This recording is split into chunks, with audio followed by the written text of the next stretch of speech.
Regresamos a la consulta médica.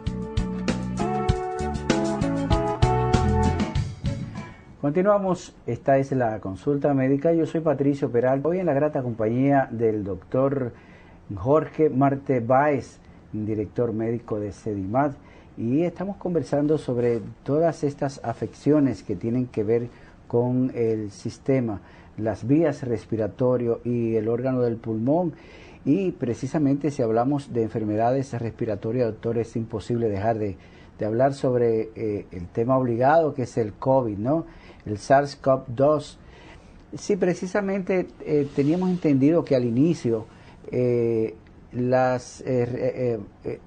cómo afectaba el COVID al ser humano era por coágulos en los pulmones. Se estimaba que en principio, y que todavía evidentemente sigue siendo la situación, pero que no solamente afectaba a los pulmones, que era una enfermedad de vías respiratorias, sino también que afectaba a otros órganos como el corazón, como el páncreas, el hígado, etcétera. Y en base a eso sí me gustaría que usted nos dijera de qué manera, usted es el especialista en realidad, de qué manera nos afecta al ser humano el COVID, el SARS-CoV-2. Desde el inicio de la pandemia se han ido turnando hipótesis sobre cuál es la afección del COVID. Neumonía, lo que se llama distrés respiratorio agudo, coágulos, como tú dices, toxinas. Y lo cierto es que aunque en un momento dado una que otra ha estado más en boga, la respuesta correcta es todas las anteriores. Es decir, que en el COVID pasan muchas cosas. En un paciente puede predominar una de esas anomalías. En otro paciente pueden estar ocurriendo varias o todas simultáneamente. Y así como tú bien dijiste, el COVID puede producir daño con fallo multiorgánico. Todos los órganos pueden estar afectados por el COVID.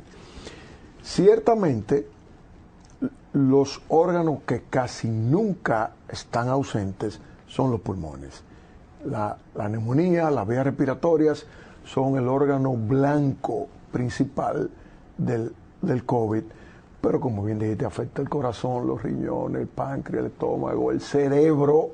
Prácticamente no hay un órgano que se haya escapado a la afección del COVID. La sangre. Porque circula por la sangre, por sí, todo el torrente sanguíneo. Claro.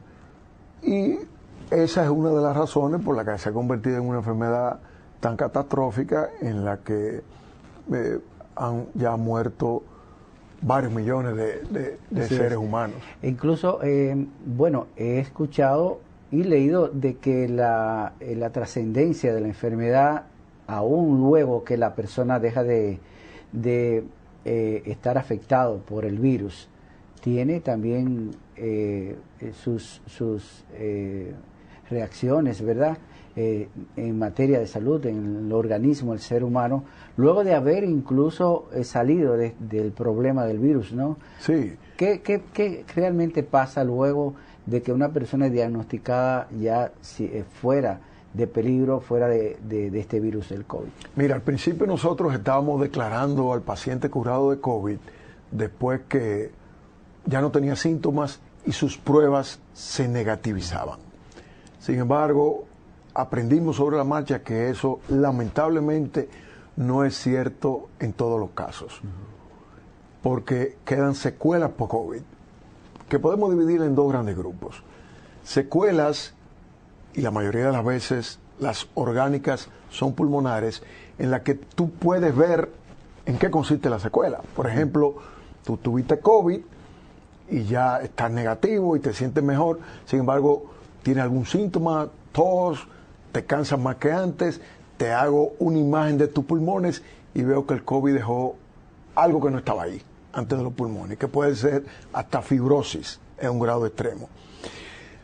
Pero hay secuelas un poquito más misteriosas, en las que tú puedes tener los mismos síntomas que te mencioné anteriormente, pero sobre todo cansancio, problemas de memoria, problemas para concentrarte, problemas emocionales, depresión, y en la que todo lo que yo te hago, imágenes, laboratorios, están normales.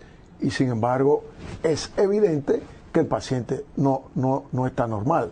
O sea que hay secuelas que tienen una base orgánica demostrable y otras en las que no hay dicha base orgánica. Y estas debemos dividirlas en las secuelas de índole mental, emocional, pero a veces son de índole orgánica, aunque tú no puedes demostrar qué es lo que está pasando.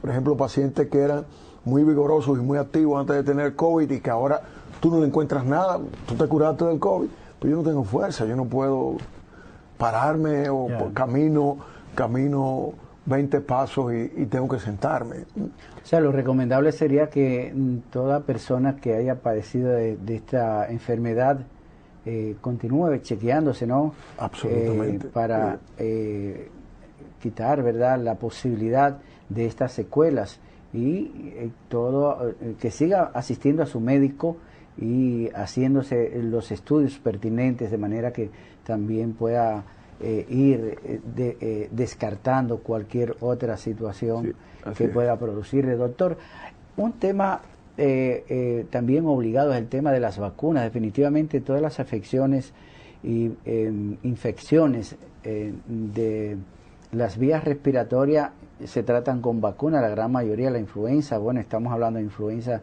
recientemente, pero en el caso del COVID también me gustaría que usted nos diera, ya que recientemente se aprobó la inoculación de niños, la vacuna para niños entre 5 y 11 años, pero sin embargo también hay algunas entidades como la Sociedad de Pediatría y otros organismos se han manifestado en contra porque dicen que no hay suficiente fuente, no hay suficiente aval para la aplicación de esta vacuna. Me gustaría, usted como profesional del área, que les dijera a la familia dominicana, a los padres dominicanos, ¿verdad?, en qué se basa, en qué se fundamenta y cuál es la seguridad que tiene la aplicación de esta vacuna en niños. Sí, mira, la palabra evidencia es la piedra fundamental del ejercicio de la ciencia. Un científico verdadero quiere actuar siempre en base a la evidencia. Los tiempos de la opinión de expertos o de la experiencia personal han pasado a la historia. Sin embargo, mira, todo en la vida es relativo y la evidencia no se escapa a esta relatividad. Hemos basado nuestros 40 y tantos años de ejercicio médico en un celoso cuidado de nuestra práctica en base a la evidencia. Pero nunca nos habíamos abocado a una situación de calamidad cataclísmica como la que ha representado el COVID. Por eso, a esos colegas científicos que lograron en un tiempo increíblemente corto idear y elaborar vacunas como la principal medida en contra de la pandemia, no tenemos otra cosa que quitarnos el sombrero y honrarlos. Las vacunas han demostrado ser el arma principal contra el COVID. Lo han demostrado en los adultos y ya lo han demostrado en los niños, porque a diferencia de lo que a veces se ha insinuado en los medios, sí hay estudios de niños con varias de las vacunas que estamos utilizando en nuestro país. La Sociedad de Pediatría, como bien tú dices, que conste que no son los pediatras, porque conozco muchos pediatras que están totalmente de acuerdo. La Sociedad de Pediatría fue invitada a la comisión que creó el gobierno para discutir la vacunación de COVID en niños de más de 5 años y aceptaron la invitación y en ese sentido participaron de las 2 sesiones que se han llevado a cabo. En lo personal, yo participé en mi doble figura de asesor médico del Poder Ejecutivo y director médico de SEDIMAT. Y antes de someter a votación si se aprobaba la vacunación con Sinovac, porque es la que tenemos, porque en el país hay Pfizer, pero la formulación es diferente para adultos y para niños, y nosotros tenemos la de adultos, nos comprometimos, todos los presentes, a que lo que acordara la mayoría iba a ser respetado por la totalidad. Lamentablemente, eso no se ha cumplido, y la mayoría abrumadoramente acordó la vacunación en niños de más de 5 años, porque hemos visto este rebrote que está ocurriendo ahora se asocia indiscutiblemente con el retorno a clases, con la reapertura de clases de los niños. Y tú me dirás, bueno, los niños casi no sufren COVID, lo cual no es cierto. En Estados Unidos, ahora ya en este último trimestre del año 2021, hay casi 8 millones de niños que han sufrido de COVID. Otra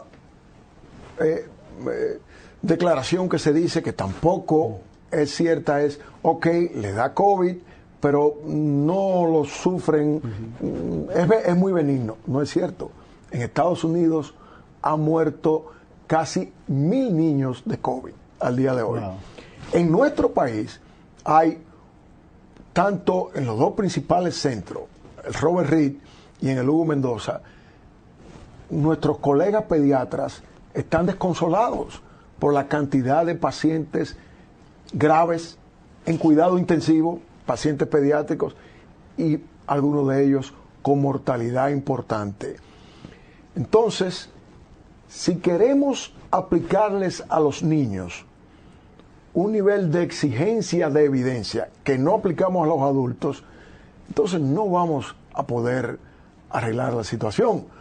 Porque aparte de que, como te he dicho, los niños sufren COVID frecuentemente y frecuentemente lo sufren grave y hasta mueren, además son vectores que transmiten el COVID a los abuelos, claro, que no están sanos, claro, que tienen comorbilidades y otras enfermedades, de tal manera que yo no entiendo el porqué de la resistencia de una parte, reitero, de la directiva de la Sociedad Dominicana de Pediatría a esta vacuna, cuando ellos, como adultos, se vacunaron. Y al momento que ellos se vacunaron, no existía la evidencia para ellos vacunarse. Hace apenas menos de 3 meses que en Estados Unidos se aprobó la primera vacuna, la Pfizer. Las otras eran aprobaciones de emergencia. ¿Y por qué eran aprobaciones de emergencia? Porque no había la evidencia suficiente. Pero no podíamos quedarnos de brazos cruzados. Claro. Así hubo una resistencia cuando hace algunos meses aprobamos la 3ª dosis. Y sin embargo, hoy nadie levanta la voz en contra de la 3ª dosis porque ha demostrado en la práctica, y fuimos el primer país del mundo en adoptarla como política de Estado. ¿No han tenido ustedes ninguna muestra de reacciones en lo que respecta a la vacuna? ¿En alguna persona ha tenido experiencia, datos de algunas personas? Por supuesto que sí. Digo, significativo, porque definitivamente todas las vacunas, ¿verdad? Tengo entendido, siempre tienen sus alguna que otra significativa. Ninguna mortalidad que yo conozca en el país, pero algunos pacientes han requerido incluso atención médica por reacciones que sin duda se deben a la vacuna. Pero, ¿qué te parece si te digo que comparado con otras vacunas tradicionales contra las que nadie protesta, es mucho menor los efectos secundarios de la vacuna de COVID? La de influenza, que tú mencionabas, una vacuna necesaria también, produce efectos secundarios mucho más frecuentes que la de COVID. Todas las vacunas rutinarias de la niñez y del adulto producen más efectos secundarios que la vacuna de COVID. O sea que a veces es un poco difícil de entender algunas posiciones que rayan en la tosudez. Así es. Bueno, doctor, nosotros siempre en este programa compartimos algunas de las informaciones de los últimos avances tecnológicos de la ciencia, nuestro segmento de Tecnosalud, y queremos compartirlo con usted también, pero antes me gustaría saber qué avances existen en materia de atención, ¿verdad?, para las afecciones de las vías respiratorias, en qué avances técnicos en el país, en nuestro país, qué se está haciendo y cuáles han sido esos logros en materia de tecnología, brevemente. Bueno, mira, en el país se está haciendo fundamentalmente todo lo que se hace en países desarrollados relacionados con enfermedades de las vías respiratorias, con la excepción de trasplantes de pulmón, que de los trasplantes de órganos es probablemente el más difícil de todos. Técnicamente, el seguimiento por la gran inmunosupresión que requiere, pero pruebas diagnósticas de toda índole, rehabilitación cardiopulmonar, la enfermedad respiratoria ha expandido mucho sus horizontes en las últimas décadas e incluso ha trascendido lo que se consideraba tradicionalmente como sistema respiratorio para abarcar, por ejemplo, la medicina crítica, cuidados intensivos. Este año acabamos de abrir, hace 3 meses, el primer programa de entrenamiento en el país, posgrado médico combinado de pulmonar y cuidados críticos en SEDIMAT. La medicina del sueño, que también es parte cada día más importante. Es otro tema bastante amplio, del que tenemos que hablar también en otro programa, ¿no? Sí. Bueno, yo conozco muchas aplicaciones de la tecnología para el descubrimiento, la utilización de estas nuevas tecnologías y también de artículos, podemos decir, como el oxímetro, por ejemplo, que, bueno, recientemente mucha gente lo está utilizando precisamente para medir la respiración en este proceso de virus, ¿verdad? Y yo quiero compartir con usted, si me permite, atendiendo precisamente a estas nuevas tecnologías, un reporte donde se está probando un aparato, ¿verdad?, para medir la respiración, medidor de respiración, un aparato nasal que puede diagnosticar 17 enfermedades, incluida cáncer y el mal de Parkinson, se trata de que con el aparato se pone a oler el aliento del paciente, ¿verdad?, y abre un camino para un asequible y no invasivo sistema de detección temprana. Vamos a ver este reporte cortesía de La Voz de América. El futuro del diagnóstico temprano de una enfermedad pudiera ser muy simple. Según el profesor Hossam Haik del Instituto Technion de Tecnología en Israel, el llamado NANOS puede diferenciar entre 17 tipos de enfermedades con un solo olisqueo, identificando compuestos apestosos en males como el cáncer y el mal de Parkinson. Lo que hemos encontrado en nuestro estudio más reciente es que 17 tipos de enfermedades tienen 13 compuestos comunes encontrados en todo tipo de enfermedad, pero esta mezcla y composición de estos compuestos cambian dependiendo de la enfermedad. El doctor Yoav Brosa explica que el NANOS utiliza un nanodespliegue de inteligencia artificial, sensores que analizan la información obtenida de receptores que huelen el aliento del paciente.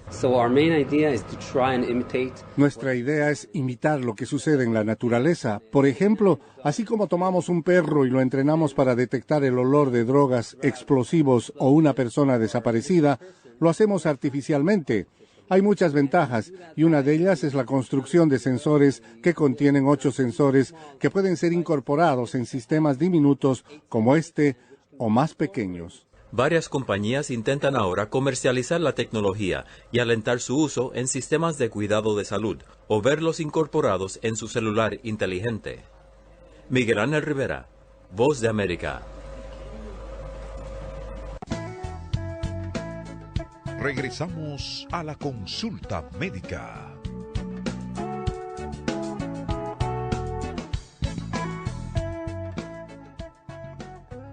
Continuamos, esta es la consulta médica. Yo estoy en la grata compañía del doctor Jorge Marte Báez, director médico de Sedimat. Y definitivamente, doctor, yo tengo muchas inquietudes en nuestro chat. Lamentablemente no tenemos tanto tiempo. Yo creo que usted va a tener que volver a este programa. Pero mientras tanto, una señora nos dice que su niño de 5 años tiene una tos persistente que no se le quita hace varias semanas. Yo he escuchado de la tosferina, precisamente hablando de una tos persistente. Entiendo que esa señora debe llevar al neumólogo su niño, ¿verdad? Si tiene tanto tiempo tosiendo. ¿Qué usted nos dice de este problema y sobre todo de esta afección de la tosferina? Ella dice, ¿qué edad tiene el niño? 5 años. 5 años. Debe llevarlo al pediatra. La mayoría de los casos de tos en niños no son situaciones de envergadura y el pediatra debe estar en condiciones de decidir si él puede tratarlo o si debe referirlo a un pediatra neumólogo. Por supuesto, como estamos en época de COVID, síntomas nuevos respiratorios como tos, fiebre, dificultad para respirar, dolor de pecho, son motivos para descartar que el paciente tenga COVID. Si una persona tose mucho, ¿se debe reprimir la tos? Muchos especialistas afirman de que no se debe de tomar medicamentos o sustancias para reprimir la tos. ¿Cuál es su consideración al respecto? En sentido general es así, pero hay circunstancias en que la tos es muy molestosa socialmente y puede ser perjudicial para el individuo. Por ejemplo, hay complicaciones de tos como fractura de costillas, ruptura del vaso, por ejemplo. O sea que hay circunstancias en las que no nos queda más remedio que tratar la tos directamente. Por supuesto, debemos estar concomitantemente tratando lo que está causando la tos. Doctor, por último, quisiéramos sus recomendaciones en lo que respecta a la salud de las vías respiratorias.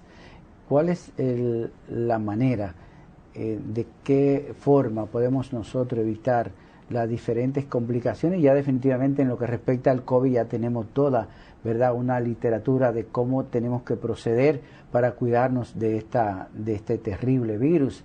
De las demás afecciones, ¿qué tenemos que hacer? Sobre todo que son infecciones y afecciones que se tornan y se toman con el contacto cerca, directo, quizás por la saliva, por la respiración, pero en materia de cuidado, ¿qué estilo de vida tenemos nosotros que llevar para evitar estas complicaciones?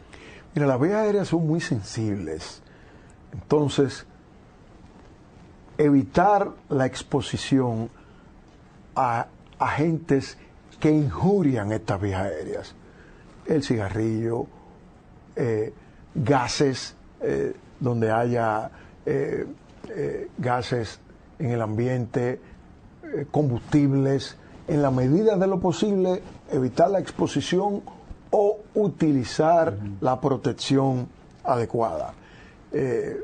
Ahorita tú mencionabas y conversamos sobre la juca y todas esas nuevas modalidades que son deleterias. Yo no estoy de acuerdo con la ley que prohíbe la juca, porque eso es cuestión de cada quien. Sí debe estar prohibida en lugares públicos, porque al igual que el fumar cigarrillo, no solamente es un asunto tuyo, tú molestas y le haces daño a la salud del que te queda cerca. Y a su propia salud, evidentemente. Claro, pero tú puedes considerarte dueño de tu propia salud y tu propio destino, pero no el de los demás. Así es. Y esto lo podemos extrapolar al COVID, porque cuando tú te niegas a vacunarte o cuando tú niegas a que se vacunen los niños, no solamente es tu propia salud o la de tus hijos, que no debería ser, sino que tú o uno de tus niños puede transmitirle el COVID a un adulto que puede incluso fallecer. Yo creo que las recomendaciones, podemos resumir, las recomendaciones principales es alejarse de exposiciones innecesarias que son injuriantes, el mantener la visita médica adecuada y tenemos que caer en el COVID, todo el mundo vacunarse, todo el que tenga más de 5 años de edad debe vacunarse de COVID. Así es. Bueno, doctor, nosotros estamos bien complacidos de esta participación suya. También espero que también nuestros amables amigos y amigas de la consulta médica hayamos aprendido mucho en este programa. Yo sí, yo definitivamente he aprendido mucho, doctor. Si usted tiene algún último mensaje para la población, este es el momento. No, mira, el mensaje es que desde el gobierno y desde todas las entidades de salud del país, que no necesariamente son gubernamentales, colegio médico, las sociedades especializadas, desde los centros médicos, no solamente el que yo dirijo, sino todos los centros médicos, toda la comunidad de salud, estamos codo a codo con el pueblo, con cada ciudadano, en esta desgracia que es el COVID, que por lo demás, aunque seamos médicos, no dejamos de sufrirla como pacientes, como ciudadanos. Todo esto lo estamos enfrentando juntos y lo vamos a mitigar y eventualmente a vencer juntos. Lo que hay que hacer es adherirse a las directrices que nos dan los expertos. Así es, y que cada uno de nosotros también pongamos de nuestra parte, la parte que nos corresponde precisamente como parte de la población para erradicar todas estas enfermedades, sobre todo esta gran enfermedad que nos ha trastocado la vida en todo el mundo. Gracias, doctor. Hoy con la grata presencia del doctor Jorge Marte, él es director médico de Sedimat y asesor médico del Poder Ejecutivo en materia de salud. Muchísimas gracias, doctor. También gracias a ustedes, amables amigos y amigas. Será pues hasta otra consulta médica. Hemos presentado La Consulta Médica, un programa con las respuestas a sus necesidades de salud a través de las orientaciones de nuestros médicos especialistas. Participe con nosotros en esta, su consulta médica.